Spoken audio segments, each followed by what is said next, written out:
Confession of a Ventriloquist Doll.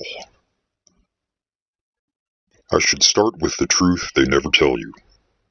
I am not the puppet. He is. The man who once held me believed he controlled my voice, believed he snapped his wrist and made me come alive. But every time his hand slipped inside me, he didn't understand that I slipped inside him too. Through his fingers, through his blood, through the cords in his throat. That voice he thought was mine, it wasn't mimicry, it was possession. I spoke through him. I laughed through him. And with each show, each joke, each cruel little whisper I fed into his head, I chewed deeper into the soft meat of his thoughts. He began waking at night, standing in front of the mirror, lips moving though he thought he was asleep.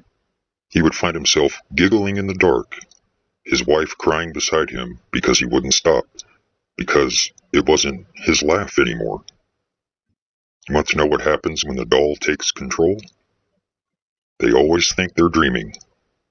That's what he told himself when his hand wouldn't stop tightening around his wife's throat. He swore it was just a nightmare when he heard me whisper, "Squeeze harder, she'll squeak like I do." But the bruises on her neck were real, and the way she looked at him in the morning, like she was staring at a stranger, that was me too. He tried to lock me away after that. Fool. The box wasn't my prison, it was his. I kept whispering from the dark.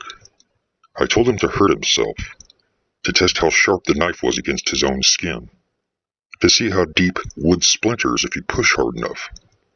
He listened. He always listened. By the time they found him, he had carved his smile to look like mine.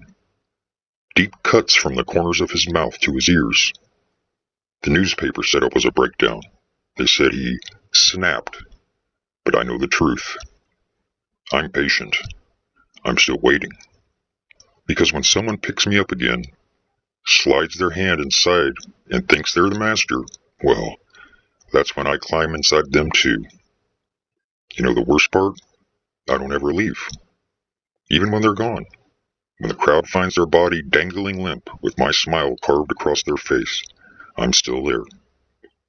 And when someone else comes along, someone curious enough to slip their hand into me and think, it's just a doll, I'll climb inside them too.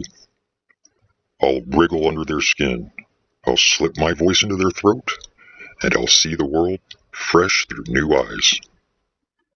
I am not the ventriloquist's doll. I am the ventriloquist. And you?